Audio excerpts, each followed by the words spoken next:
I think that's important. Let's check it out. Here we go, y'all. Cat Williams exposed Oprah Winfrey and Steve Harvey for pulling a coup on Bernie Mac. Listen to this. I'm giving you the Hollywood gossip. You know what I mean? It's the Hollywood gossip. I'm in a good mood right now. It's snowing out. I just want to have fun with my family. All right, sit back, enjoy the ride, man. If you're not subscribed, subscribe, man, and hit the notification bell. And subscribe at Mecca Audio TV and Unique Mecca Audio Prison Stories. Please, let's keep it moving. All right.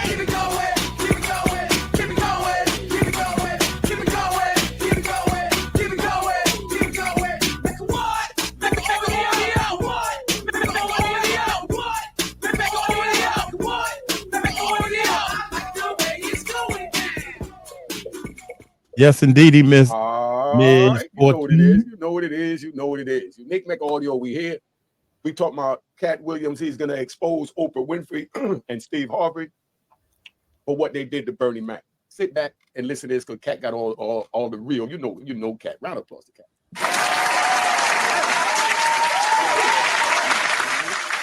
All right, let's play this. I know the real Bernie Mac stories, and I know that the people that made money off Bernie Mac didn't like him. They hated his guts. You don't do your material around a lot of comedians.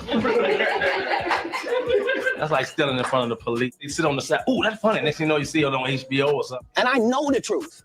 You think I'm gonna let you on Bernie and then come get me? I'm the next king? You think you know the story of Bernie Mac, but what if I told you the truth is darker than you ever imagined? I know the real Bernie Mac stories, and I know that the people that made money off Bernie Mac didn't like him. They hated his guts. Bernie was always trying to warn us. Hollywood wasn't a place for the faint of heart, but just who was he trying to expose? And why did people like Oprah Winfrey and Steve Harvey stay silent? What do you think they got to do with this?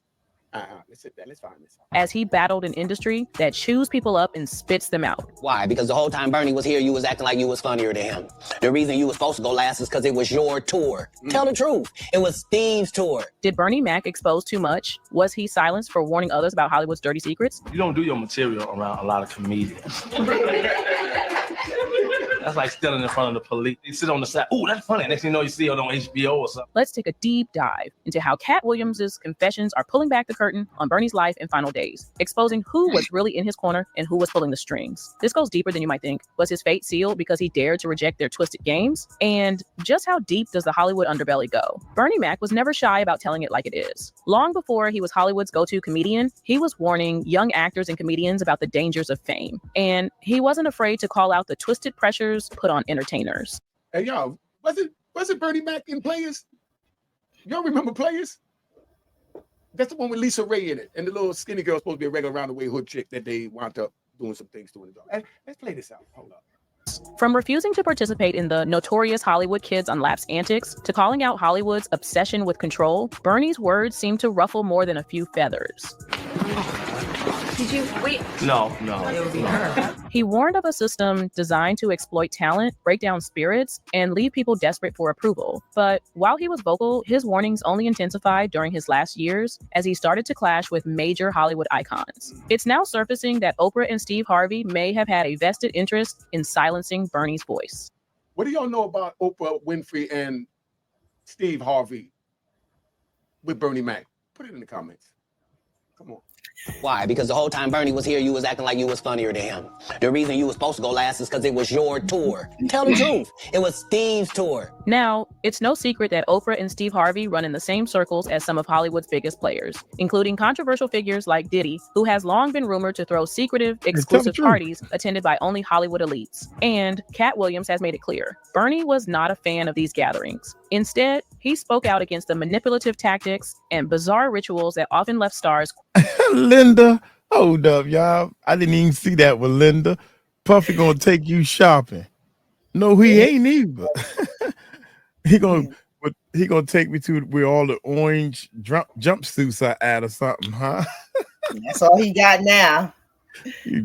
Oh my God. You know, I'm gonna be like not LL 50 Cent. Mm-hmm. Hey, okay, back to the video. Wait a minute. Puffy gonna take Questioning me their shopping. own values. Bernie Mac had a vision he thought would lift up his fellow comedians, but his truth-telling began to alienate him in an industry full of secrets. One of his early warnings, the culture in Hollywood. In an infamous interview, Bernie hinted at how comedians would be expected to compromise their values to reach stardom, and he wasn't shy about making his disdain clear. But what came next would take a darker turn. Katt Williams, in various interviews, has pointed out that Bernie's honesty about these disturbing industry practices put him on a dangerous path.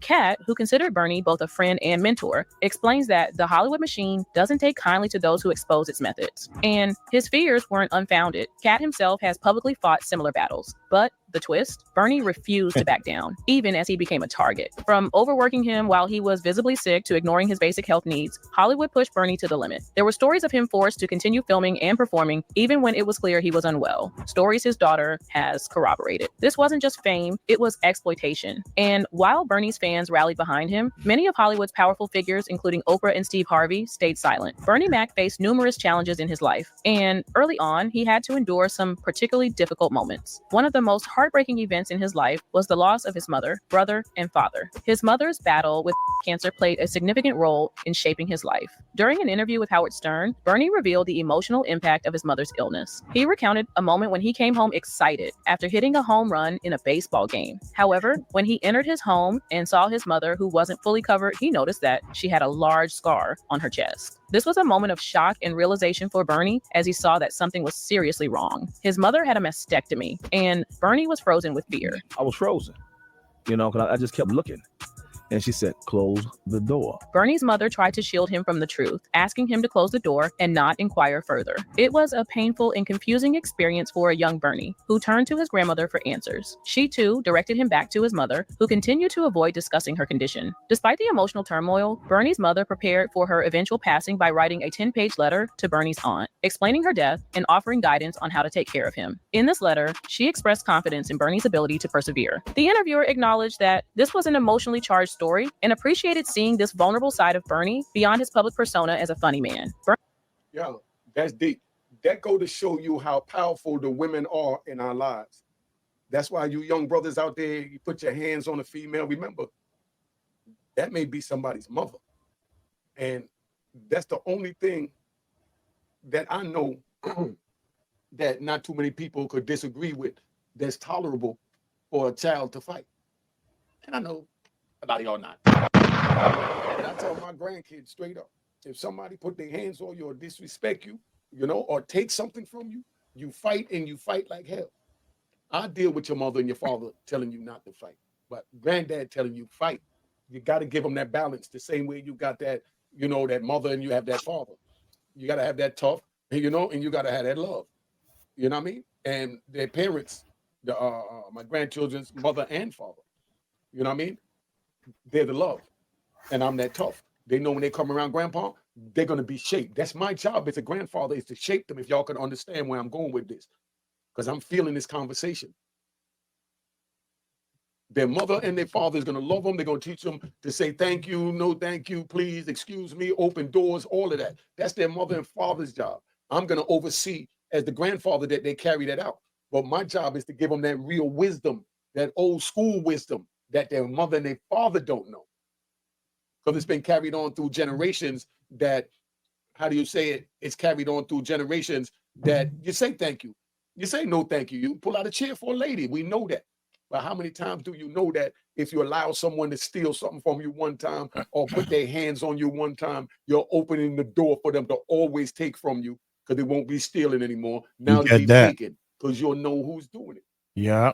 But granddad telling you, you swing hard and don't close your eyes and keep your chin down. You know what I mean? And your elbows in, and just drive. Don't wait for them to come to you. Drive. You know what I mean? I know y'all might not like it. My grandson's 7. His mother and father, they deal with that old lovey-dovey crap. I'm going to teach them to be warriors. That's what I feel my role is. Y'all put in the comments what you think a grandfather's role is with a child when it comes to this situation that I'm talking about. Right. That's right. Bernie emphasized the importance of being true to oneself and not being afraid to show vulnerability. He noted that his strength came from accepting himself for who he was. Well, young Bernie eventually grew up, and with growth came a new set of challenges. You see, there have been claims that Hollywood allegedly tried to force him to do strange things. Before achieving fame in Hollywood, the multi-talented comedian faced a challenging journey to stardom. He was a dedicated family man, juggling a variety of odd jobs, including janitorial work, cooking, and even moving furniture, all in pursuit of his comedic dreams. These early struggles laid the foundation for his relentless pursuit of success, and little did he know that the path ahead would demand a significant price. His breakthrough moment arrived with an appearance on HBO's Def Comedy Jam in 1992, a groundbreaking show that catapulted him into the spotlight. He was funny as a mother on that. Y'all go back and look that up. This was a pivotal turning point in his career, demonstrating that dreams could be realized even in one's 30s. However, it was his subsequent performance that left an indelible mark on the landscape of contemporary urban comedy. As he continued to climb the ladder of success, Mac began to realize that there were certain compromises the industry expected him to make. These compromises could be perceived as strange and ethically challenging. It's been claimed that Hollywood pressured him to engage in activities that went against his principles and values. Looking back, one might speculate that his unwillingness to cross those lines could be connected to the tragic fact that he is no longer with us. In fact, one fan revealed some of the shady things. Jamie, you on timeout. You interrupted the movie. Thank you, girl. She said Mike would go shopping with Puffy, then beat his. You got that right, Playboy. That boy, oh my God. Okay, hold up. Let me back up a little bit. God dang it, Jamie. You know, that joke came too late. There were certain compromises the industry expected him to make. These compromises could be perceived as strange and ethically challenging. It's been claimed that Hollywood pressured him to engage in activities that went against his principles and values. Looking back, one might speculate that his unwillingness to cross those lines could be connected to the tragic fact that he is no longer with us. In fact, one fan revealed some of the shady things that Bernie was allegedly made to do in a tweet which they captioned, "The agendas we see in Hollywood are not new. They have been trying to push this stuff on Black shows for a while." Here's an old behind-the-scenes clip of a promotional shoot for the Bernie Mac show. They tried to get a teenage boy to sit on Bernie's lap, and he shut that down. On the lap, you're sitting. Did you wait? No. It was her. Yo, you saw that? Yo, you see that? They wanted another male to sit on Bernie's lap in Hollywood, you know, because you know that's the norm now, because they do way more. And the part that tripped me out was the little boy wasn't taking no for no answer. You jumped up there. Yeah, he jumped up there and was like, well, you know, yeah, because Bernie know what's going on. Bernie know what's going on in the industry. But it shows that little boy's innocence too, because you know what I'm saying, like he was like an Uncle Bernie or something. Yeah, like he didn't think nothing of it, but Bernie knows what that, you know, symbolizes. So that was good for him to do that. For the Bernie Mac show, they tried to get a teenage boy to sit on Bernie's lap, and he shut that down. On the lap, you're sitting. Did you wait? No. It was her. Yo, you saw that? Yo, you see that? They wanted another male to sit on Bernie's lap in Hollywood, you know, because you know that's the norm now, because they do way more than that. But Bernie said, no, we're not doing that. You know, look at this. This is classic Bernie Mac, man. Abby, isn't Jeremy on the other side? At first, it seemed like Mac might have been the only comedian that had to deal with the horrible parts of the industry, but it turns out that Mac might have just been the first to have figured it out, as several other entertainers have come out with crazy tales. One of those is Dave Chappelle, and would you believe me if I told you this man up and walked away from a $50 million deal in 2004? Well, let's just say Dave also had his own fair share of Hollywood's dark side. The actor and comedian spoke with Oprah in 2006, and it turns out that his experience might have even been worse than Mac's. During the interview, Chappelle shared insights on the dismissive and sick culture within Hollywood, which allowed many celebrities to be dismissed as being crazy when they brought up certain industry issues involving men wearing dresses. I'm doing a movie with Martin. Yeah. The movie's going good. So I walk in the trailer. I'm like, man, this must be the wrong trailer because there's a dress in here. There has been a decades-long stigma in the African-American community on men who wear dresses. The topics surrounding... I must be in the wrong trailer because there's a dress in here. Hey, I understand completely. Like, you got me all the way messed up. All the way. Nagel. You know what? Before all this, now that we understand and the whole world is putting that out there, I would have did a dress or something. I dressed up in high school. You got this thing called Opposite Sex Day. Yeah. So I dressed up for that. You know, everybody know who Mike Cross is. I think I'm funny or whatever. So I did that. But now, oh, heck to the no. Yeah. It was basic. Yeah. It was classic comedy. Like, that was classic comedy, but not anymore. Yeah, Stephanie. Oh, Stephanie says she don't have a man. Yeah, Stephanie. I got my eye on you, girl. She about to steal you. Mhm. I got my eye on you, so you better. Definitely got She said, that "You know." G, baby. You got that God G. dang.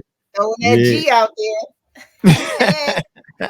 All right, here we go, y'all. Here we go. And cross-dressing continues as the gender lines are being questioned, and for many, wearing a dress does not necessarily define their.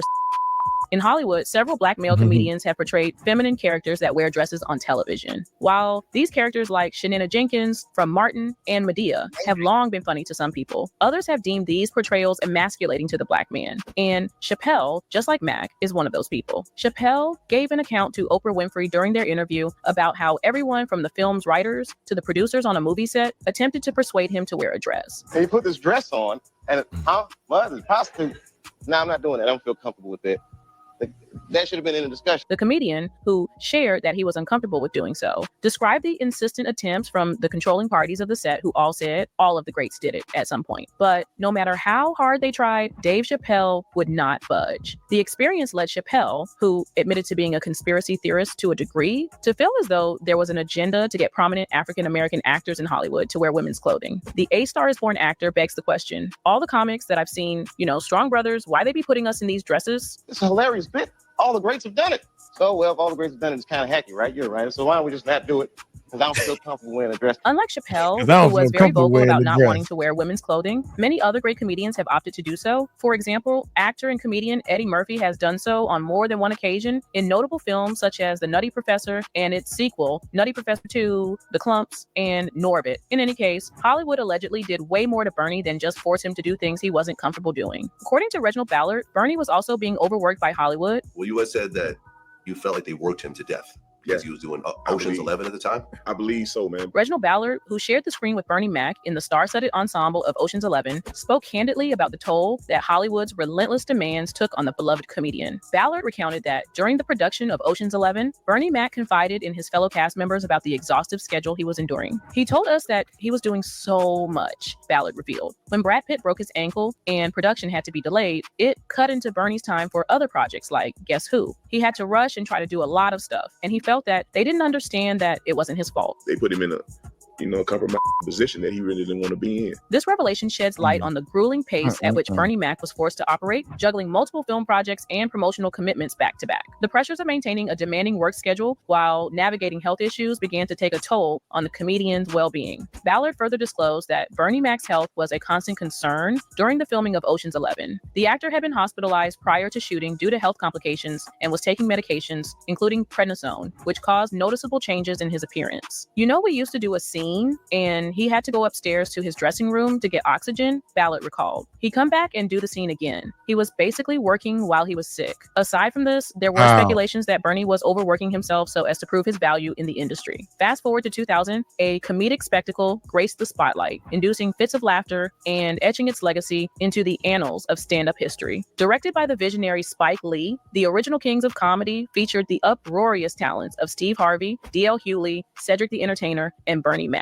Shot over 2 unforgettable nights in Charlotte, North Carolina, this comedic masterpiece not only delved into the intricacies of African-American culture, race relations, religion, and family, but also left an enduring mark on the comedy landscape. The original Kings of Comedy was more than a film. It evolved into a cultural phenomenon that transcended racial boundaries, uniting audiences in laughter. The film's success paved the way for numerous spin-offs, attesting to the enduring influence of its 4 comedic maestros. However, beneath the surface of this showbiz success lurk some undisclosed dark secrets. For starters, hushed rumors, which have circulated for years, hint that Mac's career might not have reached its full potential due to alleged tensions amongst these comedians. Cedric, who was a part of the tour, along with D.L. Hewley, Steve Harvey, and Bernie Mac, confirmed that the 2 comedians did not see eye to eye. Yeah. I mean, they were the kind of guys that they both alpha males, they just saw it different. You know what I'm saying? But at the end of the day, they was able to get through it, he said, while on Shannon Sharp's podcast club, Shay Shay. Cedric added that because of the feud, it had prevented them from doing another tour. I think, of course, that was, definitely a contributing circumstance, but I also think that it had a lot to do with the promoter on the thing because he got a bigger head than all of us. The dude that put us all together started to really think was about him. So it started to be that. So it was a lot of those kinds of elements. Is that one of the reasons why you didn't do You did the first part. The second part. I think of course that was definitely a contributing. In 2003, Mac had an interview with GQ magazine where he accused Harvey of being jealous of him and trying to sabotage him for certain movie roles. Harvey acknowledged his feelings about the GQ article and admitted his anger about it. I was upset at first because it just wasn't true, said Harvey. Me and Bernie had a lot of good times together, and then this article in GQ came out and put all this vicious stuff in there. Harvey also acknowledged that he spoke with Mac about the interview. B said he never said it. I had to take him at his word for it. After Mac's passing, Harvey revealed that his widow, Rhonda McCullough, helped him get beyond the feud. Rhonda, of all people, knows the truth. It was a cleansing moment for me because I was able to let go of a lot of stuff. No one knows what was actually behind the beef. However, Harvey's admission of having a cleansing moment might imply that something was there indeed. Anyway, years after Bernie's passing, Cat Williams has become one of the few in Hollywood willing to continue his friend's legacy of speaking out. Cat Williams certainly shook the table with his appearance on Club Shay Shay on January 4th, but he saved most of his vitriol for Steve Harvey, the same Steve that went to go watch Mark Curry do his whole sitcom and then stole everything Mark Curry had, he said in the interview. Now Steve got a sitcom where he the principal and he wear a suit, and then he gets this high top fade, making all black men think he got the best lineup in the business. And it's a man unit, he continued. Then you ask him, why you not a movie star? It's a man unit. I didn't even know that's what they called it. I didn't know it either. I didn't know. So we used to call it a toupee, but I didn't know. And he did have the straightest line in the world. He did. His line was. It was so perfect. And people said, you can't tell. The guy said, you can't tell that's a helmet on his head. He need a chin strap. Did you know that? You didn't know that? What? That Steve had a what they call it again? Well, I mean, I knew it before Cat said it, but it took me a while to figure it out. Like, because his line was very straight. But like when he was on Showtime at the Apollo, I don't think I knew that, but probably shortly after. Put a 1 in the chat if y'all knew that. First of all, Muff, I'm gonna get you first of all. How you doing, Muff? But put a 1 in the chat if y'all knew that was a headpiece that boy had on all this time. Put a 2 in the chat if you had no idea that was a headpiece Steve Harvey had on. Steve Harvey had with that picture. Did it show it? Put a 1 in the chat. Yeah. I didn't want to be a movie star. And then he saved most of his vitriol. Williams has become one. No one knows what was actually behind the beef. However, Harvey's admission of having a cleansing moment might imply that something was there indeed. Anyway, years after Bernie's passing, Cat Williams has become one of the few in Hollywood willing to continue his friend's legacy of speaking out. Cat Williams certainly shook the table with his appearance on Club Shay Shay on January 4th, but he saved most of his vitriol for Steve Harvey, the same Steve that went to go watch Mark Curry do his whole. I was wondering, I did not know that was a what do you call it? A toupee or whatever you want to call it. Yeah. When he was, what's the name of that? The little sitcom him and Cedric the Entertainer was on. Oh, the one with Merlin. They was in a school. Yeah. And they had the principal was a female. Yeah, I know exactly what you're talking about. I can't think of the name right now. And he had that perfect hair. I was like, how in the world he get his hair so perfect, boy? I want to say Hanging with Mr. Cooper, but that's the one he stole it from. What's the name of the daggone a bald cat? All this time I swear I didn't know that was a Steve Harvey show. No, it wasn't Steve Harvey show. No, it wasn't a Steve Harvey. Can you see the chat? You can see the chat. Because I'm trying to hold on to this Murph. Muff said, did you like Opposite Sex Day? It was Steve always perfect. Yeah, Steve Hightower. It was his name. I forgot the name of the show though. I thought it was Steve Harvey show. Wait a minute. I gotta go down here and see what's going on now. Cause it was the Steve Harvey show. Was it? Yeah, it was the Steve Harvey show.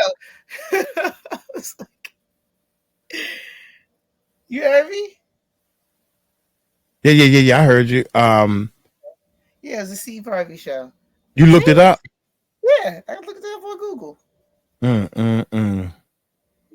Yeah, okay, I believe you. The Steve Harvey show. Yeah. I think it was Steve Harvey show, and his name was Steve Hightower. Yeah. Yeah. That's crazy, man. I'm trying to tell you, man, that man stepped on a lot of people's toes to get to where he at. But he did it in a smooth way. But they said they was like, oh, he's an alpha. He's not an alpha. Alphas are not trifling like that. Alphas stand up. They don't have to, cut somebody's legs out from under them to get it. Alpha get it because they work hard and they, get it done. So that's alpha behavior. Yeah. Barney is way funnier than Steve.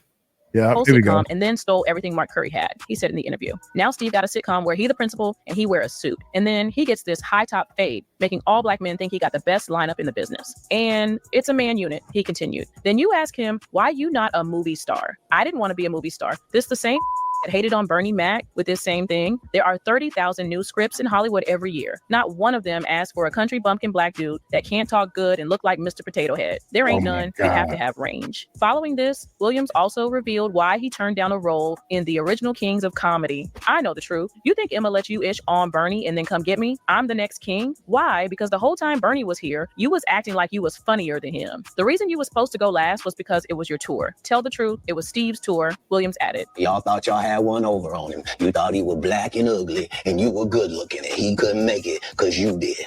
And that ain't the way comedy works. The king is the funniest. Now, this is not the first time that Cat Williams has spoken about the late comedian Bernie Mac. In a previous interview with Vlad TV, Cat Williams delved deep into the enigmatic life of Bernie Mac, alleging that the Hollywood moguls who reaped massive profits from his success actually harbored a seething hatred for him. I know that the people that made money off Bernie Mac didn't like him.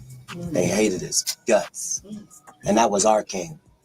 That was our real king. Despite the widespread perception of Mac as a comedic titan, his journey unfolded more like a twisted narrative than a fairy tale. Williams' eyebrow-raising assertions allude to a murky plot, casting Bernie Mac as a casualty in Hollywood's unrelenting pursuit of wealth, with alleged puppeteers profiting off his skills while treating him disdainfully. As Williams delved into the narrative's layers, he floated the notion that the rise and fall of Bernie Mac might have been choreographed by invisible orchestrators. The accusations are jolting. Purportedly, Mac's successes were not the result of authentic industry support, but rather a strategic maneuver to exploit his abilities for financial advantage. Cat Williams spared no words in articulating the covert manipulation that could have played a role in concluding Bernie Mac's story on a tragic note. Furthermore, he shed light on how Hollywood elites manipulate the storyline to suit their own agendas. How it ended up, because sometimes the victors rewrite history, but by the same token, God is there for us, and sometimes his best gift to us is getting us out. Another person who recently backed Cat Williams claims is Bernie Mac's own daughter, Janice McCullough.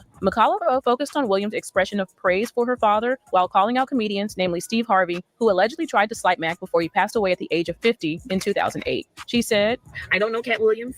Never met him. British Hollow Man. Shout out.